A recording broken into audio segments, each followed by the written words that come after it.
Oi, pessoal, tudo bem?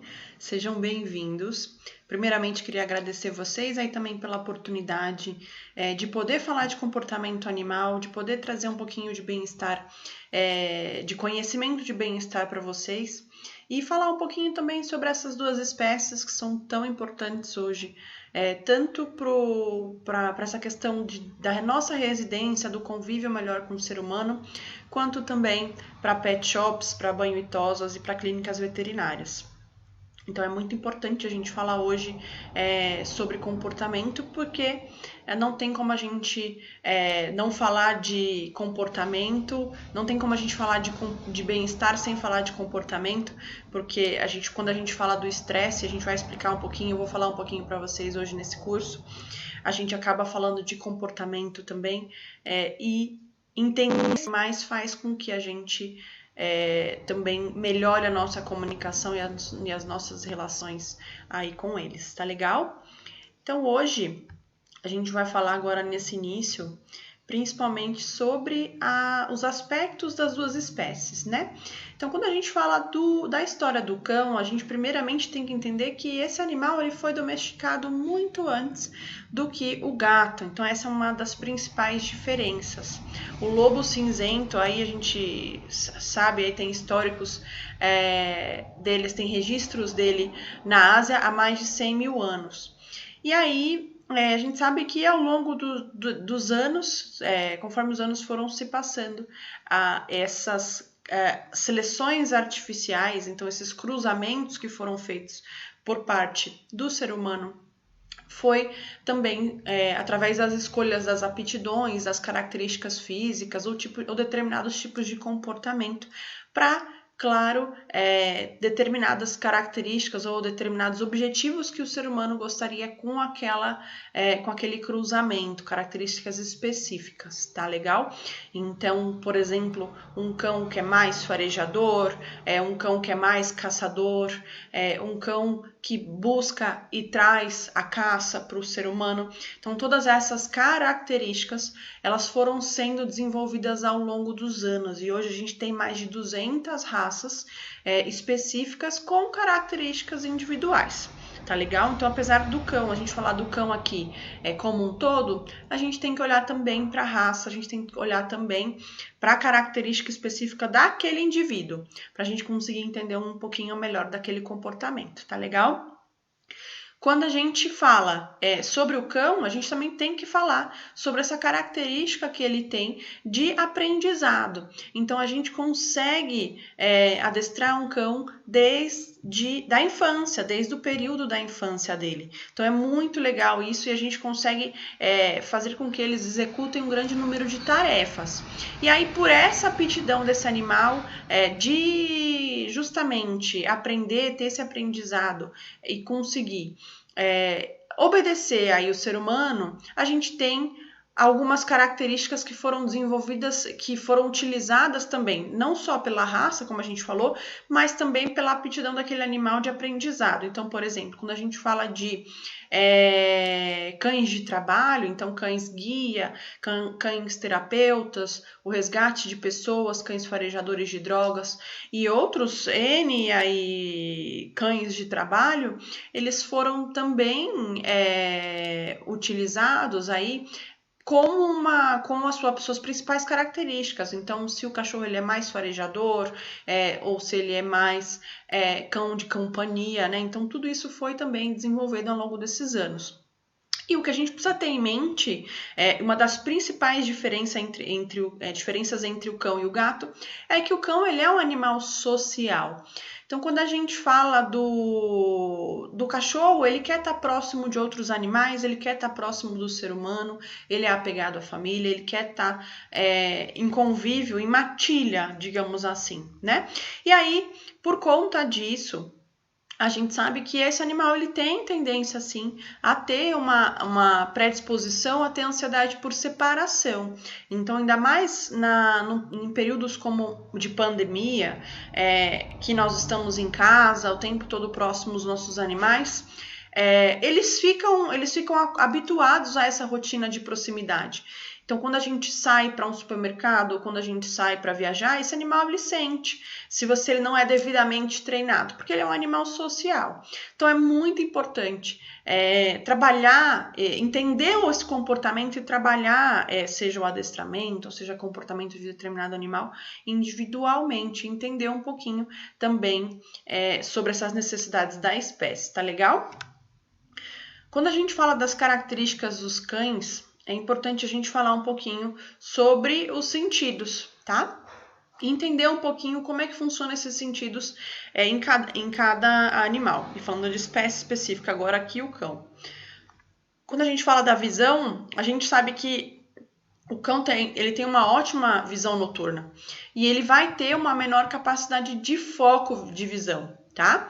Então, a gente sabe que a pupila, obviamente, ela vai sofrer a dilatação ou ela vai fechar conforme a luminosidade ali, tá? Então, se tá de dia, ela vai ficar fechadinha, se tá de noite, ela vai abrir bastante. E aí, a gente sabe que eles enxergam predominantemente as cores azul e amarelo. Então, as outras cores eles vão enxergar em tons de cinza, eles vão enxergar no preto, tons de cinza e branco. E aí isso faz toda a diferença pra gente. Por quê? Porque a gente vai pensar nos brinquedos, a gente vai pensar no ambiente que a gente quer proporcionar para aquele animal. E assim, a gente vai observar, a gente vai olhar um pouco, vai trazer esse sentimento de empatia de ser humano e vai ou se colocar no lugar do animal. Se a gente está num ambiente, aí quando a gente fala de clínica veterinária, por exemplo, se a gente está num ambiente que tem as paredes totalmente brancas, aquela parede vai se destacar como um todo para esse animal. E pode proporcionar, talvez, uma sensação de mais medo, de mais ansiedade. Então, quando a gente sabendo que eles enxergam predominantemente as cores azul e amarelo, a gente vai trabalhar essas cores para que esses animais, nos brinquedos, por exemplo, esses itens se destaquem de forma positiva e a gente consiga interagir com eles melhor. Essas informações são principalmente para aqueles cãezinhos que não interagem muito com brinquedo, que não brincam com tanta frequência. É um plus, algo a mais que a gente consegue fazer para melhorar o convívio com esses animais dentro de casa. Quando a gente fala do olfato, então a gente sabe que o olfato é um dos principais sentidos desse animal. Então ele vai reconhecer o alimento através do olfato. Então a gente vai falar um pouquinho do paladar, mas o paladar deles não é muito desenvolvido. Então eles sentem o cheiro da comida e eles vão atrás da comida através do cheiro. Então o olfato é tão importante, aí por isso que a gente tem cães farejadores de droga, cães que reconhecem pessoas, estudos recentes falam até do reconhecimento possível de câncer. Então quando a gente fala de cães farejadores, quando a gente fala de cães, na verdade a gente tem que observar esse sentido super importante e altamente aguçado que é o faro, que é o olfato. E aí a gente vai saber que também eles vão se relacionar, eles vão se identificar através do olfato também. Então, o reconhecimento do outro animal, o reconhecimento de estresse, de medo, por exemplo, né? Existem feromônios específicos para isso, podem fazer com que esse animal ele também desenvolva medo, também desenvolva estresse. E aí, quando a gente fala, por exemplo, de um reconhecimento, e aí muito se dá a gente vê muito esse contexto no passeio, quando o animal ele cheira uma outra urina de um outro animal que fez ali um xixizinho na árvore ou na parede de um muro, ele faz xixi em cima. Então o reconhecimento ele sempre vai vir no olfato primeiro, ele vai cheirar aquele local e aí ele vai fazer o xixi em cima, então ele vai marcar o território dele. Então o olfato ele também é muito importante nas relações sociais, tá legal? Quando a gente fala de olfato, também é importante a gente observar dentro da nossa casa, da nossa residência ou do local de trabalho onde esses animais estão inseridos, os produtos que a gente vai utilizar. Se a gente vai ou não utilizar produtos que tenham cheiros fortes, porque esse animal ele está mais próximo ao chão, o focinho vai estar mais próximo ao chão, e isso também pode ser um potencializador de estresse. Então é muito importante a gente também se atentar com isso. Quais produtos que eu vou utilizar nesse local que podem não ser agressivos a esses animais. Então isso é muito importante a gente levar em consideração. Quando a gente fala de paladar, a gente vai falar daquilo que a gente falou, que realmente vai estar mais ligado ao cheiro, o alimento principalmente. O paladar ele não tem grandes quantidades de papilas gustativas ao ponto deles diferenciar claramente aí os sabores e ter essa seletividade, digamos assim, tá legal? E aí a gente fala da audição. A audição também é altamente desenvolvida. Então a gente fala que também a audição ela é um sentido muito importante, ela é maior do que a audição nossa de seres humanos, a frequência, o alcance é maior do que a nossa de seres humanos. E aí o que a gente sabe também é que as orelhas elas vão girar em sentidos diferentes. Então um som que eles escutarem aqui dessa lateral, eles vão girar a orelha para direcionar para esse som, para escutar melhor.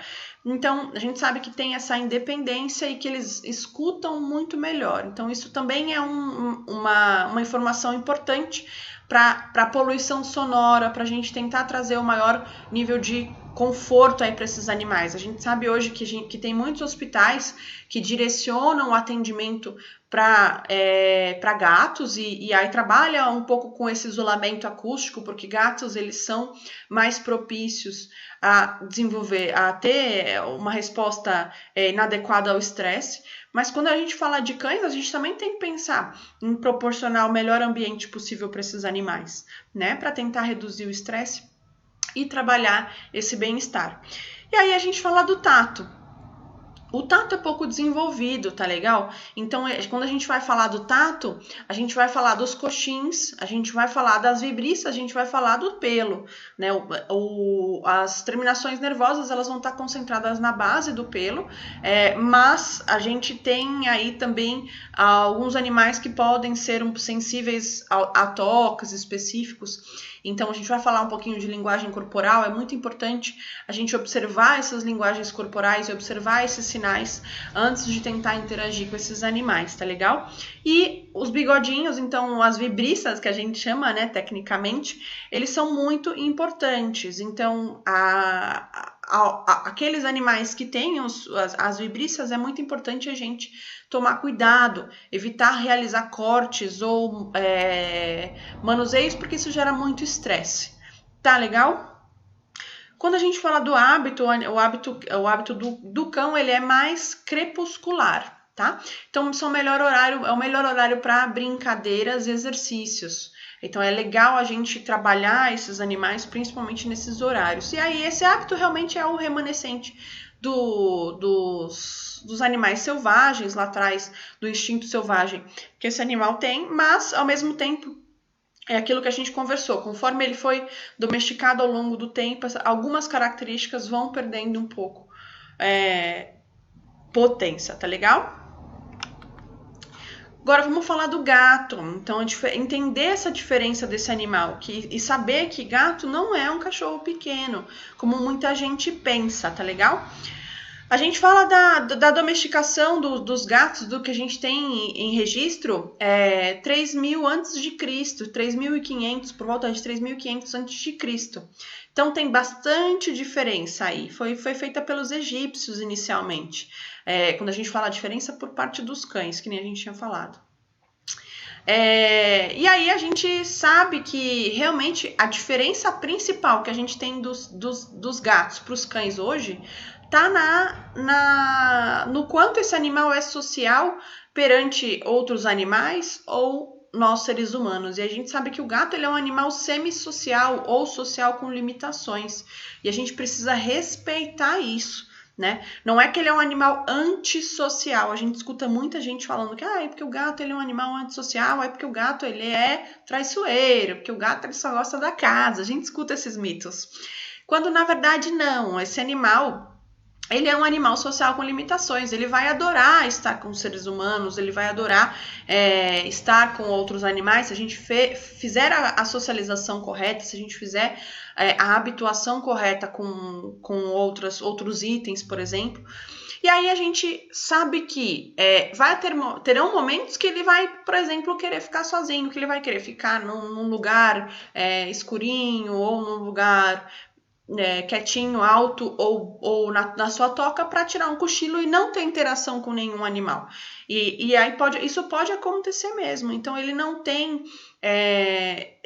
a sociedade não é formada, quando a gente fala da estrutura felina, ela não é formada por matilhas, que nem a do cão, no caso. O gato ele é um caçador solitário. Então, quando ele caça solitariamente, ao mesmo tempo, até a linguagem corporal, até a leitura da linguagem corporal de outros animais, ela é comprometida nesse meio tempo. Então, quando vem outro animal no território desse gato, ele vai pensar em defender seu território, ele vai pensar em se defender. Então, por isso que a gente fala que o animal ele é um animal social com limitações, tá legal? E aí, como é que ele apareceu na nossa vida? A gente fala...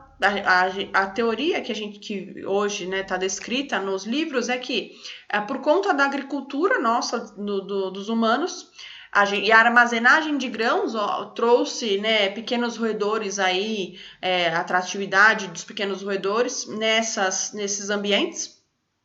E aí notou-se que os felinos, que os gatos, eles são predadores naturais desses animais. Então, para o ser humano foi benéfico essa interação. E aí os felinos começaram a se aproximar mais do ser humano por conta dessa história. E aí a gente sabe que por motivos específicos, em determinados momentos da nossa história, por exemplo, durante a Idade Média, as bruxas foram perseguidas, as mulheres foram perseguidas e determinadas como bruxas, e os gatos que conviviam com essas mulheres também foram perseguidos e mortos. Então a gente teve uma diminuição considerável da população felina, e aí um aumento da população de roedores. E aí o que a teoria é que realmente, por conta do aumento da população de roedores, desenvolveu-se a peste negra aí, uma curiosidade aí para vocês, bem legal, sobre esse convívio dos gatos com o ser humano. Os gatos eles têm um instinto selvagem muito preservado, mais preservado do que os cães. Então, quando a gente fala do gato, a gente sabe que ele é um animal extremamente carnívoro, ele é exclusivamente carnívoro, e realmente todos os sentidos eles estão desenvolvidos para isso, para caça, para ele ser um melhor caçador. E aí, quando a gente fala da caça, a gente vai olhar para a visão, a gente vai entender isso. Ele tem, além de uma visão excelente noturna, ele vai ter um ponto focal melhor. Então, ele vai observar o animal a uma distância e ele vai conseguir focar melhor nessas meia luz ou mais à noite, uma luz mais baixa. Ele vai conseguir focar nesse animal melhor e ele vai conseguir ser um melhor caçador. Por isso que o gato ele é mais agitado ou ele é mais ativo no amanhecer e no entardecer. A gente vai falar sobre hábitos também. Mas a gente sabe que esses horários são os horários que os gatos eles normalmente caçariam as suas presas, eles estariam de tocaia, prontos para abordar um animal saindo ou entrando da sua toca.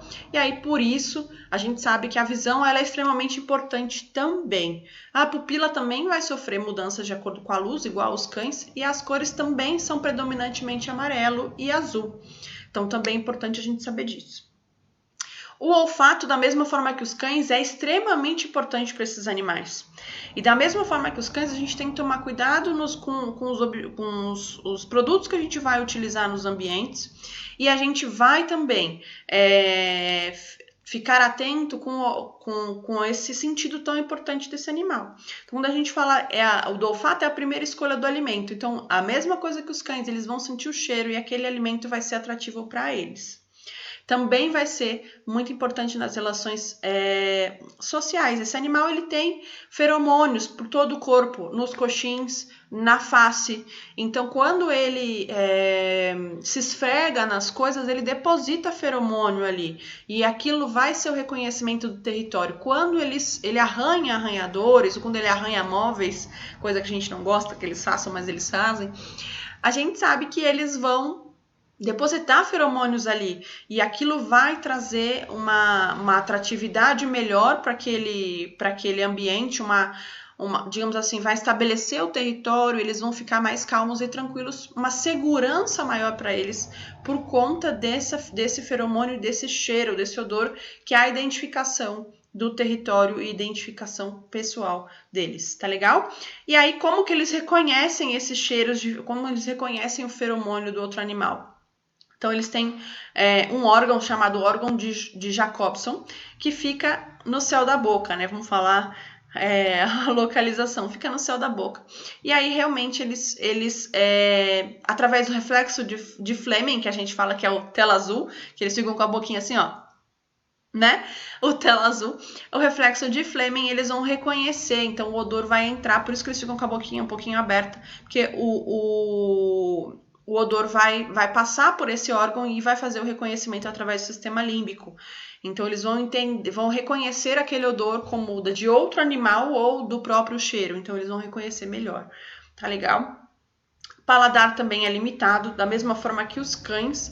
E aí, trazendo um pouco de curiosidade com relação ao paladar desses animais, o sabor amargo, eles relacionam, eles não gostam, porque eles relacionam com alimento estragado. Então, pensando aí numa carcaça, na natureza que estaria estragada, um sabor mais amargo, é algo que eles rejeitam. Então, é importante a gente saber disso também. Mas hoje a gente tem médicos veterinários nutrólogos que desenvolvem rações que são específicas para o paladar do animal, que eles já conhecem em específico o que agrada, tá legal?